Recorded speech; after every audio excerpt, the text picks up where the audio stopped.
زندگی کیا ہے؟ زندگی ایک کتاب ہے جس کے پہلے صفحے پر پیدائش اور آخر میں موت لکھا ہوا ہے۔ بیچ کے جتنے صفحات ہیں وہ سارے خالی ہیں، آپ جو چاہیں لکھیں، لیکن لکھتے وقت یہ ضرور سوچیں کہ جب احکم الحاکمین کے سامنے یہ کتاب کھولی جائے تو آپ کو شرمندگی نہ ہو۔ مولانا روم علیہ الرحمہ نے ایک بڑا خوبصورت واقعہ لکھا۔ آپ فرماتے ہیں کہ ایک شخص کو ایک قیمتی ہیرا ملا، انمول ہیرا۔ وہ اسے لے کر جوہری کے پاس گیا اور کہا اس کی قیمت کیا ہوگی؟ تو جوہری نے اسے دیکھا تو کہا کہ میں اپنی پوری دکان بھی دے دوں تو اس کی قیمت ادا نہیں ہو سکتی، اس پورے سرافہ بازار میں کوئی بھی اس کی قیمت نہیں دے سکتا۔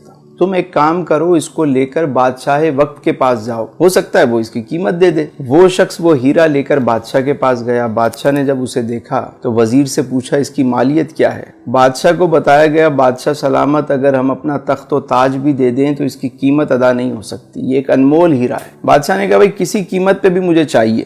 وزیر نے کہا یہ کام مجھ پہ چھوڑ دیں، اور اس شخص سے کہا کہ ایک کام کرو کہ تم یہ ہیرا ہمیں دے دو، صبح تم آ جانا سورج نکلنے سے پہلے، سورج نکلنے سے لے کر غروب آفتاب تک محل کے سارے دروازے تمہارے لیے کھول دیے جائیں گے، تم جس دروازے سے چاہو داخل ہو جاؤ، جو کچھ اس محل سے لے جانا چاہو لے جاؤ، تمہیں کوئی روکنے ٹوکنے والا نہیں ہوگا۔ وہ شخص گیا گھر، ساری رات اسے نیند نہیں آئی۔ صبح سورج نکلنے سے پہلے وہ محل میں داخل ہو گیا، دیکھا سارے دروازے کھلے ہوئے، وہ آرام سے داخل ہو گیا، کسی نے اسے روکا نہیں۔ پہلے ہال میں جب وہ گیا تو اس نے کیا دیکھا کہ بہت سارے شاہی لباس وہاں پر ٹنگے ہوئے ہیں، طرح طرح کے لباس ہیں۔ اس نے سوچا کہ ابھی تو صبح کا وقت ہے، میں نے تو ایسے کپڑے کبھی نہیں دیکھے، چلو پہلے اسے ذرا زیب تن کرتے ہیں۔ اس نے ایک لباس پہنا، اسے شیشے میں دیکھا، دوسرا پہنا، اسے اتارا، تیسرا پہنا، اسے اتارا۔ کافی وقت کے بعد اسے ایک لباس پسند آ گیا۔ جب وہ پہن کر اپنے آپ کو دیکھتا ہے، کہتا ہے میں تو شہزادہ لگ رہا ہوں، میں تو بادشاہ لگ رہا ہوں۔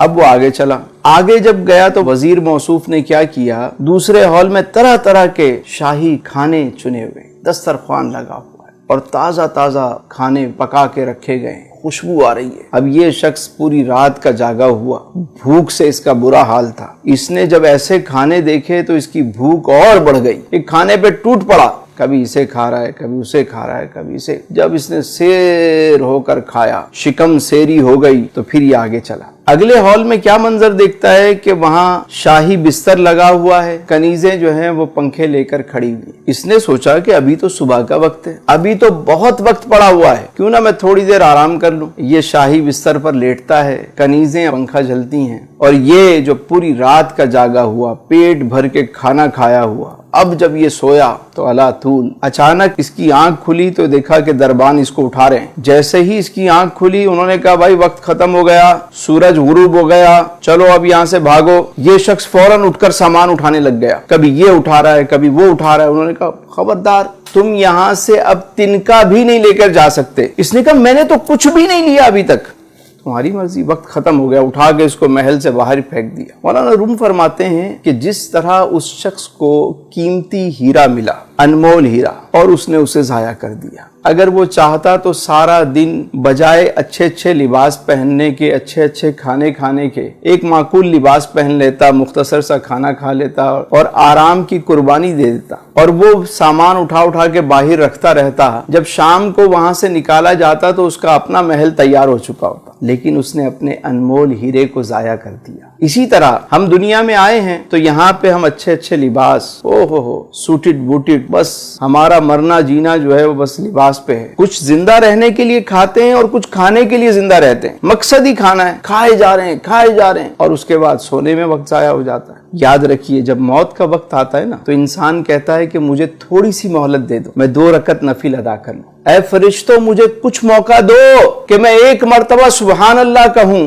1 مرتبہ الحمدللہ کہہ لوں، ارے 1 مرتبہ اللہ اکبر کہہ لوں، تھوڑا سا تو موقع دو، میں کچھ صدقہ و خیرات کر دوں۔ فرشتے کہتے ہیں تجھے جو وقت ملنا تھا سو مل گیا، ٹائم از اوور، اب چلو۔ تو عقل مند وہ ہے کہ جسے جتنا دنیا میں رہنا ہے اتنا دنیا کی تیاری کرے، اور جتنا عرصہ قبر و آخرت میں رہنا ہے اتنی اس کی تیاری کرے۔